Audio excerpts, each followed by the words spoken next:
Buenos días, abogado y compañeros. Nosotros somos parte del grupo 4 y vamos a hablar sobre la fuente del derecho. Dentro de la fuente del derecho tenemos las fuentes reales, fuentes históricas y fuentes formales. En primera instancia les voy a hablar sobre las fuentes reales. Las fuentes reales son los factores sociales, económicos y políticos que influyen en la creación de normas jurídicas en las que se reflejan las necesidades y características de la sociedad, determinando el contenido de las leyes. Viendo más detalle cada uno de estos hechos, tenemos los factores sociales. Estos son cambios en la estructura social que demandan nuevas normas para garantizar derechos y promover la igualdad.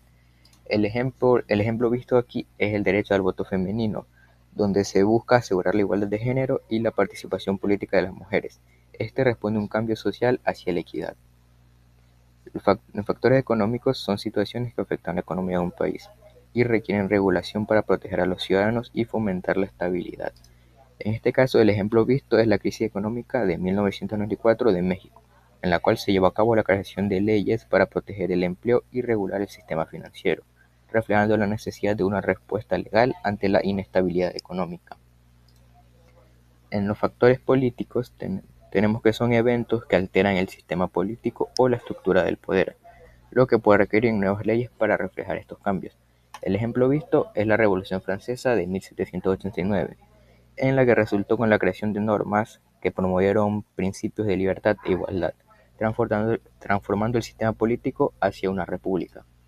Por último tenemos hechos religiosos, que son eventos o movimientos religiosos que impactan las creencias y prácticas dentro de una sociedad, a menudo llevando a la necesidad de regulaciones legales.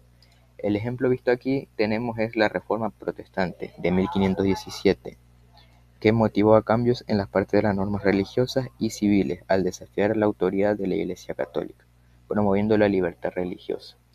A continuación, las fuentes históricas. Voy a hablar sobre las fuentes históricas.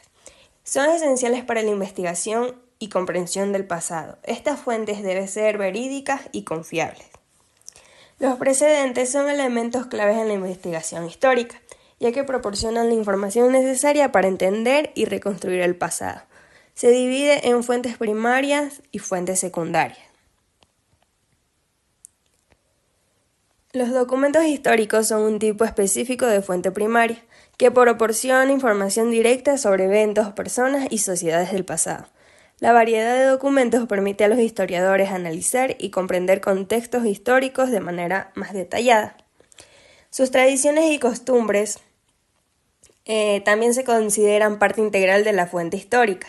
Estas prácticas culturales reflejan la vida cotidiana de las sociedades pasadas y pueden ser documentadas a través de relatos orales, artefactos culturales o documentación escrita. Como tercer punto tenemos las fuentes formales.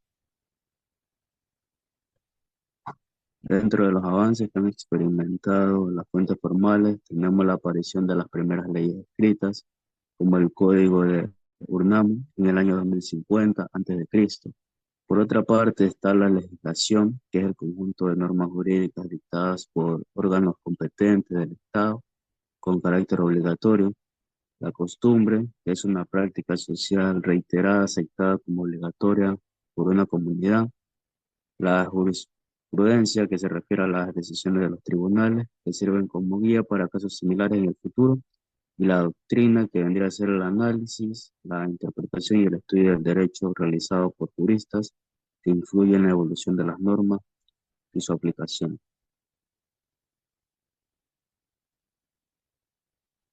Desde las primeras leyes escritas en Mesopotamia, como el Código de Hammurabi, en el año 1754 a.C., y las 12 tablas romanas, en el año 451 al año 450 a.C., el derecho evolucionó de la costumbre y la religión hacia sistemas más estructurados.